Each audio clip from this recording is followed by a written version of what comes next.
Hi friends, welcome to Kanikaya channel. இன்னைக்கு நம்ம சேனல்ல கோஸ் வடை எப்படி செய்யறது பார்க்கலாம். அதுக்கு வந்து நான் ஆனியனை பொடிசா கட் பண்ணி வச்சிருக்கேன். இதுல நமக்கு தேவையான உப்பு போட்டு இதா கூட mix பண்ணிக்கினேன். கோஸும் பொடியா கட் பண்ணி வச்சிருக்கேன்.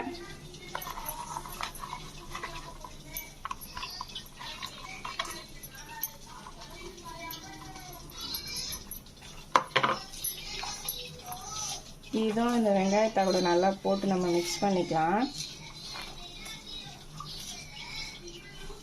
வடை மாதிரியும் போட்டுக்கலாம், இல்லை பக்கோடா நம்மளுக்கு பக்கோடா வேணும்னா பக்கோடா மாதிரி போட்டுக்கலாம்.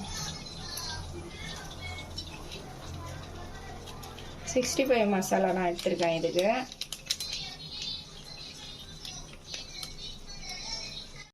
நான் 65 மசாலா போட்டு பிசைஞ்சிட்டு ஒரு கை கடலை மாவு எடுத்துருக்கேன். 65 நம்ம தேவைக்கேற்ப எடுத்துக்கலாம்.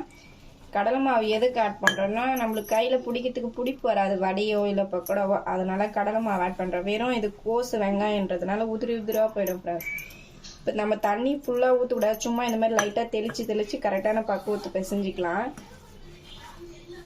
இங்கே பாருங்க ஃப்ரெண்ட்ஸ், நான் கரெக்டான பக்குவம் பிசைஞ்சிட்டேன். இது எப்படி பார்க்கறதுன்னா இந்த கையில் உருட்டி பார்த்தா உருட்டணும், உருண்டை வருதா? நம்ம வடைக்கு வேணும்னா அப்படி தட்டி பார்க்கணும், கரெக்டாக நம்மளால் போட முடியுமா? இப்போ நம்ம வானலில் எண்ணெய் காய வச்சு இதை போட்டுக்கலாம் ஃப்ரெண்ட்ஸ்.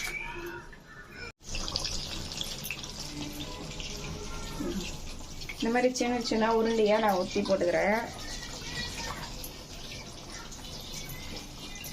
எண்ணெயில் போட்டு இது நல்லா பொரியிட்டோன்னா நம்ம 2 வாட்டி திருப்பி விட்டு அப்புறம் எடுத்துக்கலாம் ஃப்ரெண்ட்ஸ்.